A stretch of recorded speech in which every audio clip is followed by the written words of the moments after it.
Assalamualaikum warahmatullahi wabarakatuh. Di sini saya Muhammad Firdaus dari kelas 12 IPA 2 akan menyampaikan materi tentang larutan elektrolit dan larutan non-elektrolit. Ayo langsung saja ke pembahasannya. Nah, jadi teman-teman, larutan definisinya itu adalah campuran dua atau lebih zat yang membentuk satu macam fasa homogen, di mana setiap zat yang bercampur menyebar secara merata ke seluruh campuran. Nah, jadi si campuran ini adalah larutan terbagi antara dua unsur, ada pelarut dan zat yang terlarut. Nah, contohnya air ditambah gula sama dengan larutan gula. Nah, air ditambah garam sama dengan larutan garam. Nah, itu adalah contohnya. Nah, selanjutnya ada komponen dalam larutan. Yang tadi sudah disebutkan komponen larutan.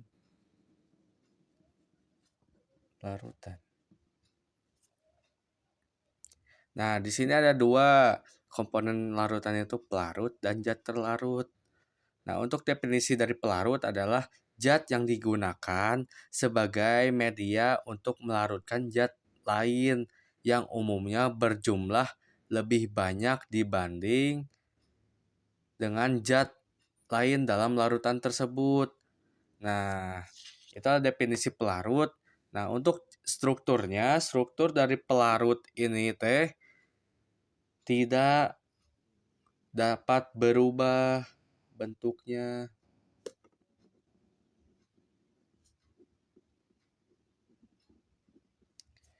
Nah, untuk zat terlarut berbanding terbalik, dia bisa berubah.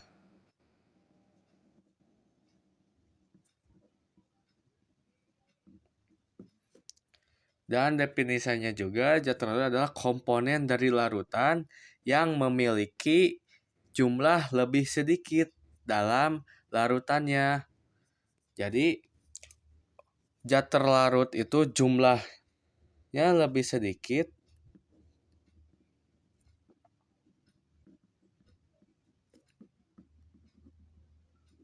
untuk yang pelarut jumlahnya lebih banyak.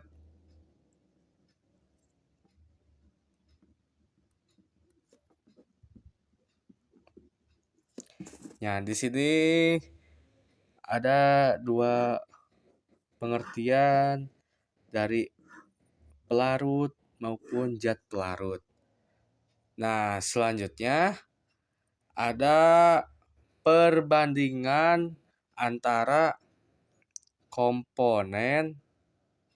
Oh, belum perbandingan. Di sini ada larutan elektrolit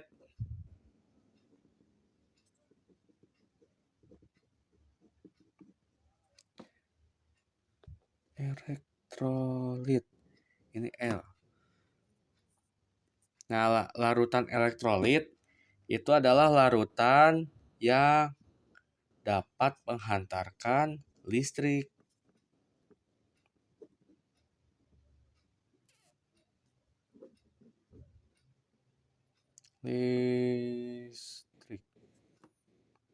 Dan yang kedua, larutan non-elektrolit.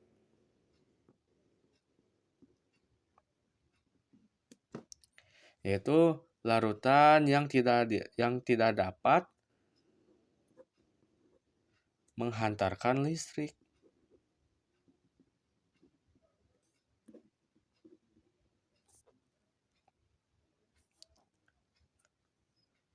Terus selanjutnya, di larutan elektrolit dibagi lagi menjadi dua bagian.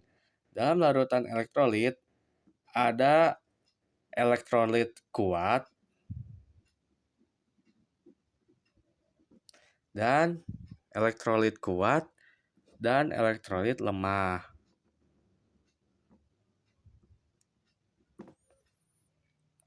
Nah, di sini kita akan melakukan perbandingan dengan uji uji percobaan antara elektrolit kuat, elektrolit lemah, dan larutan non-elektrolit. Jadi yang tiga ini kita uji dan kakak sudah ada tabel perbandingannya. Nah, di sini. Nah, yang pertama lah karakteristiknya dalam larutan elektrolit. Yang pertama, alat uji elektrolit. Ketika diuji, larutan elektrolit dia menimbulkan gelembung gas yang sangat banyak. Dan ketika itu juga lampunya menyala. Yang kedua, dia terionisasi sempurna atau bisa disebut juga irreversible. Yang ketiga, derajat ionisasinya sama dengan alfa sama dengan 1. Artinya itu mol terionisasi sama dengan mol mula-mula. Nah, contohnya untuk asam kuat yaitu HCl dan HNO3. Selain asam juga bisa juga dengan basa kuat. Basa kuat contohnya NaOH sama KOH. Maupun garam juga bisa menjadi larutan elektrolit kuat yaitu NaCl dan KCl. Selanjutnya ke elektrolit lemah. Nah, dia karakteristik saat diuji elektrolit, dia menimbulkan gelembung tapi hanya sedikit. Dan si lampunya juga bisa redup, bisa juga mati. Ada dua kondisi. Nah, yang kedua, dia itu terionisasi sebagian atau bisa disebut juga reversible atau bolak-balik. Nah, yang ketiga, derajat ionisasinya bisa kurang dari 0, alfa maupun kurang dari 1. Oh, lebih dari 0 atau kurang dari 1, maaf. Nah, mol terionisasi lebih kecil dari mol mula-mula. Ini nih lambangnya. Nah, salah itu kebalik. Yang keempat contohnya itu contoh asam lemah yaitu CH3COOH. Dan basa lemahnya Al dalam kurung OH tutup kurung 3. Nah, yang terakhir ada non-elektrolit. Nah, non-elektrolit kan dari definisinya juga tidak dapat menghantarkan arus listrik. Berarti si kondisi lampunya pasti mati dan tidak ada gelembung gas. Sudah pasti itu mah karena dia tidak menghantarkan listrik. Yang kedua, dia tidak terionisasi. Dan yang ketiga, derajat ionisasinya alfa sama dengan 0. Untuk contohnya, urea seperti urea dan glukosa. Untuk penamaannya ya urea yaitu CO dalam kurung NH2 dikali 3. Untuk glukosa C6H12O6. Nah, selain karakteristik juga apabila di ikatan kimia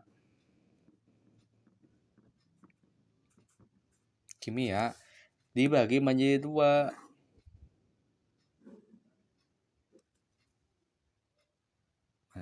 Dibagi jadi 2. Ada ikatan kovalen, ikatan ion. Di sininya ikatan kovalen. Nah, ikatan kovalen dibagi lagi menjadi 2. Ada polar dan non-polar.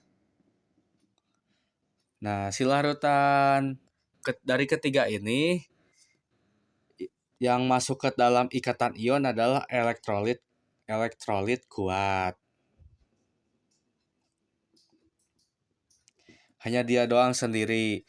Nah, untuk yang masuk ke dalam ke polar, ikatan kovaler anakannya polar, Ada dua jenis. Yang pertama elektrolit kuat, dia masuk lagi, dan elektrolit lemah. Nah, yang terakhir yang masuk ke nonpolar sudah pasti larutan non-elektrolit.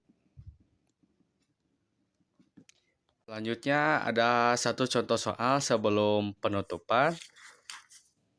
Sudah menyiapkan satu soal untuk dikerjakan. Nah, di sini soalnya adalah data hasil pengujian daya hantar listrik dalam beberapa larutan. Nah, ini pengamatannya nyala lampu dan gelembung gas. Yang pertama, terang, gelembung gasnya ada.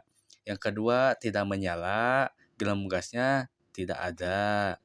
Yang ketiga, tidak menyala, gelembung gasnya ada. Yang keempat, tidak menyala, gelembung gasnya tidak ada. Yang kelima, nyala lampunya redup, gelembung gasnya ada. Nah, di sini pertanyaannya, berdasarkan data tersebut, larutan non-elektrolit adalah nomor. Nah, kita analisis dulu. Yang pertama,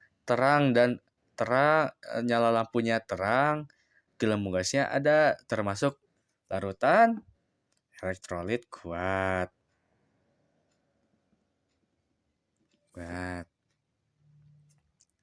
Yang kedua, tidak menyala, tidak ada, non-elektrolit.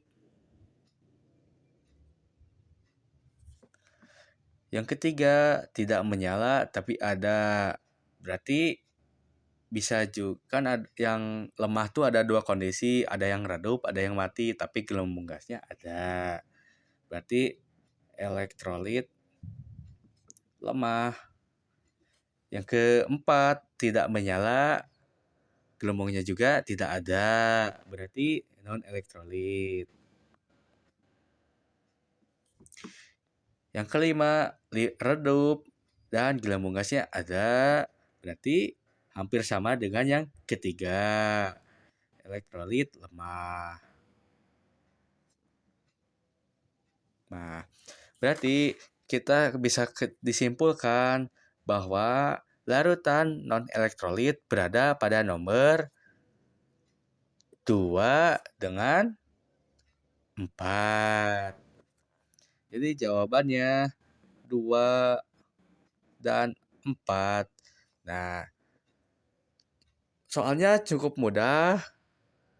Nah, di sini Kakak undur diri. Sekian.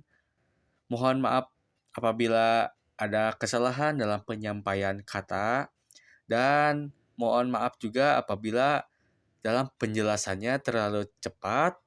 Wassalamualaikum warahmatullahi wabarakatuh. Dadah.